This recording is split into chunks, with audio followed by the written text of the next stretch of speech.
it's an honor to be with Puneet. I think this goes back to 2017, right, Puneet? When he showed a vision for Indian hotels. It was something that appeared very unreal. Having known the company for many years prior to that, I was not inclined to believe it, but Puneet was very persuasive, and then I invited him to the Morgan Stanley Investor Summit to talk about it. And as they say, the rest is history, because 7 years after that, or 8 years after that, Indian Hotels has arrived at a different place. So I want to actually ask you this, Puneet, as to what was changed and how did we come here? Because this was not how Indian Hotels was run or was known for. I remember a CEO I will not name, who had once told me that hotel business mein to paisa kabhi banta nahi hai. So how we transform from 3,000 crores of debt to 3,000 crores of cash? Yeah, good morning, everyone. I think,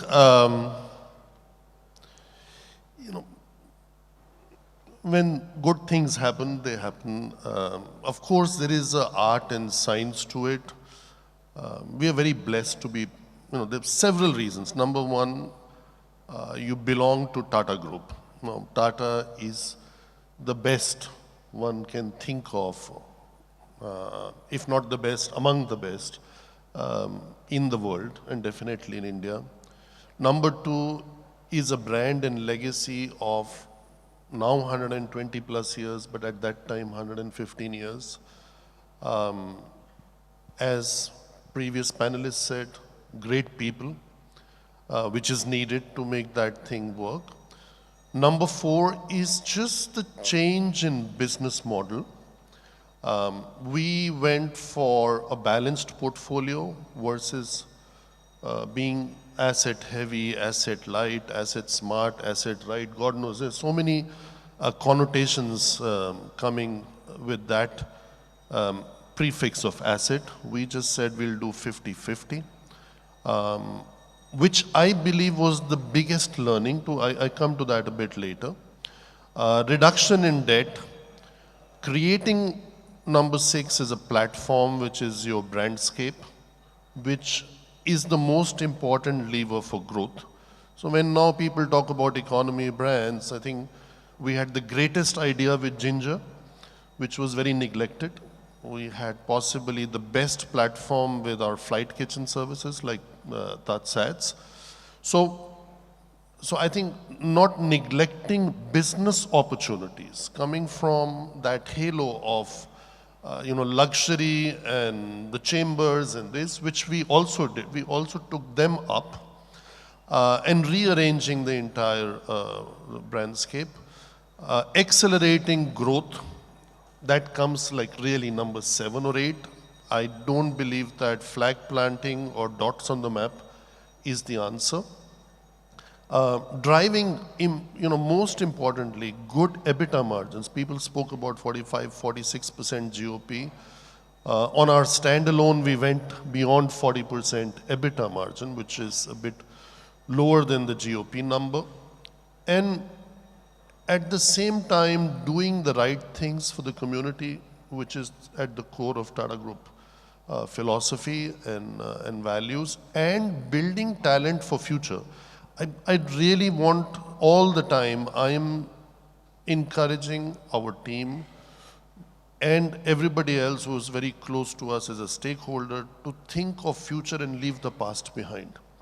So there are things that happen which are great in the past, there are things that happen which are not so great.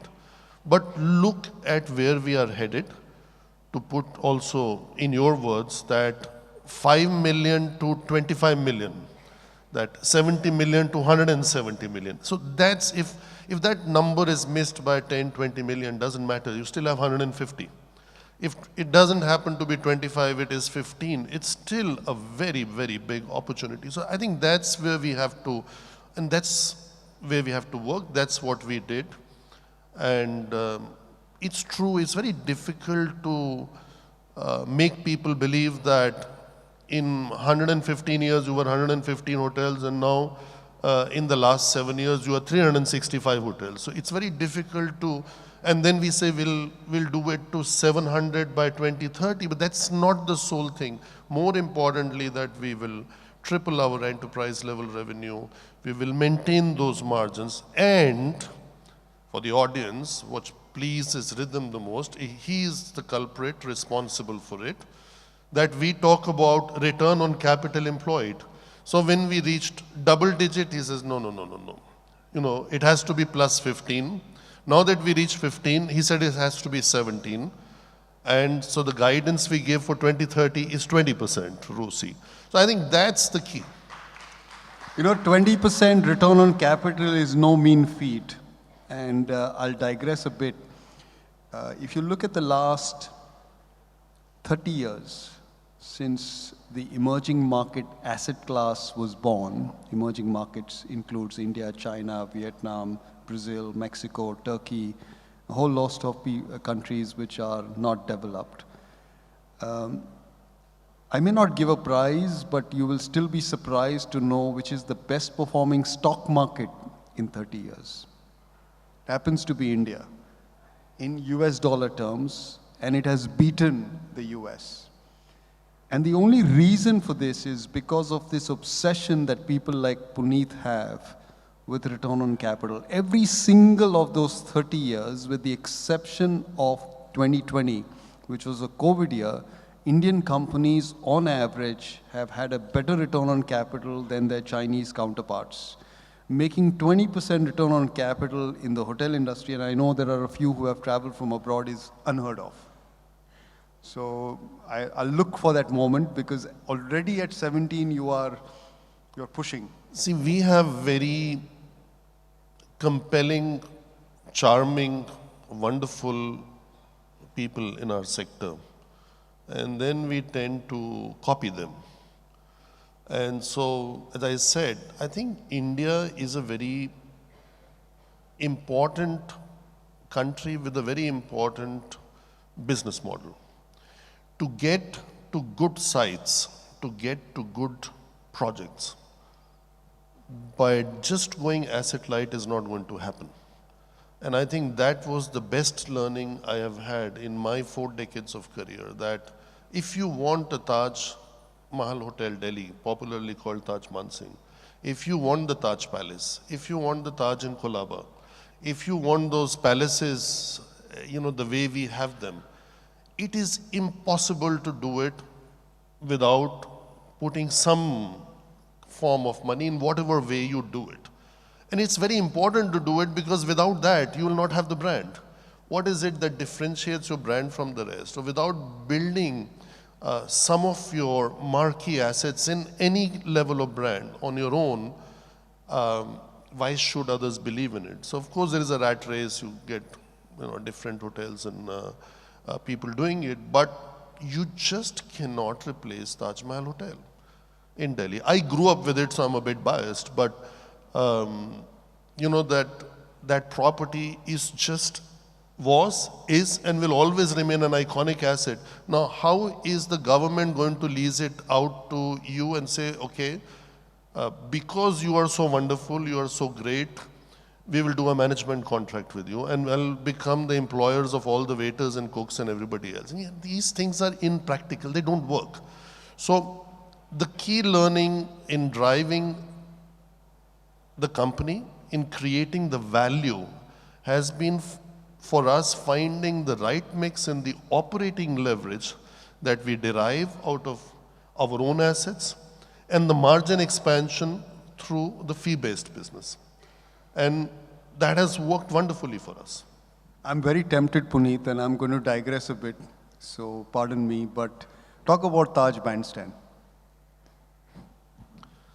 Well, everybody knows it as the Sea Rock. So first thing we had to do was to change the name, because we thought there is something not working with that name. So we changed Sea Rock to Bandstand. Bandstand will be the next iconic asset of India. I personally feel, having seen great assets across the world under different brands, under different great international brands, I do believe that Taj Mahal Palace, with all the history that it has in Colaba, is one of the most iconic hotel assets in the world. And hopefully within the next 4 years, we will give the second most iconic asset with Taj Bandstand.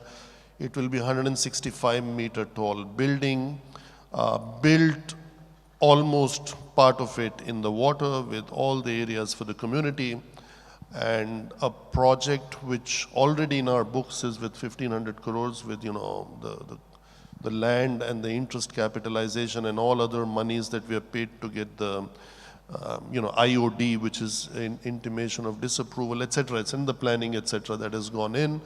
We'll be spending at least another 1,000 crores, which means 2,500 crores on a single asset. But what it will do to the hospitality scene in India is something we are eagerly waiting for. I think it will rewrite luxury in India and redefine luxury in India. Our challenge is not Taj Bandstand, is what we'll do opposite with Taj Land's End, because if that's redefining the Taj luxury, so we have to also spend money in Land's End. So Bandstand plus Land's End, I think together offering more than 1,000 rooms would be something really to watch out for. And अब ज़्यादा दूर नहीं है, 4 साल की बात है बस. Do you think Taj Bandstand is going to be as powerful as bring back the foreign tourists to India? Oh my God. See, foreign tourist arrival is stagnating at a number less than 10 million. We need to do certain things, and the various hospitality associations, which I'm also a part of, we are working very, very closely with the government. I remain fairly optimistic that you will hear a lot more. What we heard on 1st of February, which is this month only, in the speech of the Honorable Finance Minister, tourism got 2 minutes and 60 seconds. I mean, I don't remember when in the past it happened. And there is a lot of projects coming up. We are working on the 50 new destinations. These were announced in close cooperation with the states. Very soon that would be ready, but we'll have to market those destinations. So I think the marketing internationally would start as of September, October, but as an organization, and this is important for the audience, that we have committed to spend 25 crores over 3 years, which we've already started spending since WTM in London, and the next week in Berlin, as kind of in collaboration with the community, which means we are spending the money, we are inviting the travel agents and their, co-travel agents outside, the agents that would send people to India. So I think we are doing what we can. I would encourage everyone else to do, because it's for the larger good of the nation, larger good of the sector, and the rest will follow. So we were always spending a part of that money anyways. We've just increased the amount to help our travel fraternity to benefit. So if we have a hotel in Dubai, we have a hotel in London, and we are doing a India evenings, if another 50, 100, 200 people come, is not something such a big cost. And again, it is a good contribution to the sector where we come from, and it is for the good for the nation. I'll actually reiterate that point, because at this moment, there is a risk that the industry gets complacent. You've had a very, very good run since COVID, and the domestic tourist seems to be on a surge. But there will be a moment when some of that will taper, and to have a more robust inbound is the way to secure that you don't go through that dip. So this 10 has to go to 30, and I would be very ambitious, take it in the next 3-4 years there, because that is still a very small number. We, in all the white papers that have been produced, we are looking at India at 2047 with 100 million, That is a 10x increase. It's not a big deal because, as we just heard, 30 million is only Phuket or 25 million is Paris. It is doable, but we have to put it under different buckets. And one of those being medical tourism, one of those being spiritual tourism, one of those, the temple routes, the mountain ranges, the untapped potential of J&K. Actually, I would make a statement today which, if Mandeep is around for Hope 2030, he can quote and from our approximately 200,000 branded rooms by 2030, we'll be 500,000 plus. Because of all this business coming in. So it may have taken us 50 years to get to 200,000, but that 2.5x increase is going to happen. If we cut everybody's projection of all the industry leaders we had before us and say only 10 or 20% of that would be true of whatever announcements have been made, you still get to 500,000. Wonderful. That will be great if we can do that. And I think one of those buckets will be Taj Bandstand. But anyway, that's what I think. One question for you, one more, Puneet, is that I know it's all very nice, hunky-dory out there, but there must be a few things that worries you. So what are the list of things that, I know you don't have sleepless nights, but say hypothetically gives you sleepless nights? I think what you just said is very important. I think when we keep talking about how well the industry is doing, the only thing that worries me, I hope we don't increase the taxation on the industry. If we cannot reduce it, let's not tax it more, because it's not defined under infrastructure status, because it is not classified in more than half of the states and union territories in India under the industry status. It's already the highest taxed.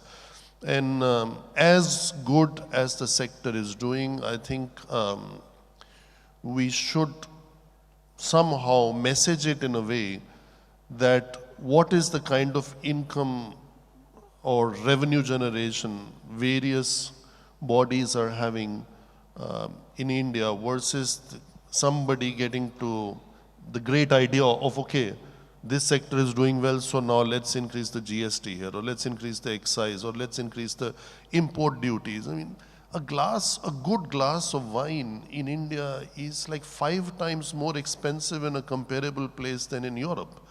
It's just, if India's moved to number 5 and is going to be number 3 economy in the world, let us also conduct ourselves like that. So it's not like, you have to tax everything more. My personal experience has been that a moderate amount of taxation, and by reducing taxes, you actually increase the growth in the economy. So we are in a good space that it has not yet increased. My only worry is somebody gets the idea to increase taxes. That should not happen. So I'm not complaining that we're in a bad space. No, actually, I'll give you some potentially good news. I think the taxes are going to go down on alcohol because Trump wants it that way. And India has already delivered that. And I think the European FTA is going to be around lower taxes on wine. So suddenly imported alcohol is likely to get cheaper come 2026. I hope if somebody is recording, please don't record what I said, record what he said, and then make it go viral that Morgan Stanley head says taxes are going down. That will be the best. And I think it's all good news because we are contributing significantly. A lot of times people tend to forget what is the kind of income DDA gets from Taj Palace. What is the kind of income NDMC is getting from Taj Mansingh? I mean, we don't even earn 10% of that amount. So we work 365 days, 24/7, and if I throw the numbers, a lot of people would be shocked because some of those companies working on franchise or management fee model in India would not be making so much fees in a year that we pay in taxes from one single hotel. So aside from taxes, Puneet, does it worry you that prices have gone up too sharply, average room rates? Not at all. I think they're going to go up further. So what has happened is between 2008 to 17, 18, 19, there was maybe an average increase of 2-3%. And so at some point that correction had to come, and now maybe in certain markets which, like Goa is the highest paying market in India, so it cannot keep going at 10-20% increase per annum. So at some point it will plateau, which it's showing signs for the last few months, and then it will go up again. And suddenly, like 6, 8, 9 months, it's like stock markets. We were doing very well. Stock markets are going down, so are you suggesting that we're going to get lower tariffs? I think we'll go up in a few months from now. The stock market should also go up. And do you sense, is there any inkling of any fatigue in the domestic tourism sector? Not really. I think it's more buoyancy. See, India has changed. I've said it in different forums. You have a great investment in infrastructure, whether we show the bullet train or the renaissance of train stations or the Bharat Mandapam. Just recently there was this textile fair and there was a global business summit in Delhi and all of Delhi was sold out. For 4 days, there was no Yashobhumi before, there is Yashobhumi now. There was no Geo before, there is the Geo now. If there is an event happening in Geo or there is Coldplay happening in D.Y. Patil Stadium, everything in 5-kilometer radius is sold out. The question is, how many more of these events will we get? Because they're not going away. Only thing is, they're only going to increase. So in my opinion, the more India gets richer, the more there is disposable income, the more growth in per capita income, the higher will be the spend, and we are still much lower than any comparable city to Mumbai or Delhi or to Goa or wherever else in the world. It's interesting you mention events. There's a very high-profile event coming up in June, which is the IATA Global Conference, and every single airline CEO will be in India. And I think that will mark, my view is, the inflection point on inbound tourism. It will add to, when is your Morgan Stanley conference? Same month. Same month, right? So it will add to that volume. We are very blessed. It always happens at Taj Lands End. And so we get that. It's my favorite hotel, but it won't be in 4 years. It will be bandstand. Ultimately, it's Taj, no? That is true. Sometimes I struggle with my colleagues in Morgan Stanley, and then I remind them that it's okay because this is the only Indian brand that is global. Yeah, but I think more and more Indian brands will become global, and I'm really looking forward to that. I think for a very long time, and till date, it is true that only 2 brands from hospitality have made it to the global stage, but there are only 2 brands from India across all sectors that have gotten a name on a global stage. So I think that is something which should be celebrated and everybody should feel proud about. And that's why I'm not saying just Taj. So I think brands are a very good representatives or ambassadors of the soft power of a nation. And I hope in all sectors more and more brands come up, but definitely with hospitality, we are definitely in like a leadership space. And now with our people, as Raj mentioned, he leads Asia Pacific, his other colleague who leads EMEA, they're all Indian origin. And there are many such companies where hospitality is being led by people of Indian origin. That was my case too, till 7 years ago, after spending 28 years in Europe. So I think more and more, not just the people, we also need the brands. And there is a great opportunity, especially during and post-COVID, people seem to have lost it. And that's fine, that's that part of the world, and a part of the world is commoditizing hotel business, and everything is built around loyalty. We still have our Atiti Devo Bhavo kind of values, that service before self, service at the core. I think that can differentiate a lot of brands from Asia, and definitely from India, and of course, we have an advantage because we are already present in, several international destinations, and definitely the two top lodging markets of the world, both being New York and London. Just one final word is some numbers to digest. So India is approximately 3.6 trillion US dollar economy. The tourism sector is approximately 7% of GDP, so circa $200 odd billion. I reckon by 2032 we are hitting the $8 trillion mark, and if the tourism sector becomes, say, 9%, which is not far-fetched, it will be close to a $750 billion sector. So it could nearly, definitely triple, but nearly quadruple from here. So anyway, with that optimistic note, I'd like to conclude this session. Thank you so much. Thank you. Thank you, Ridham.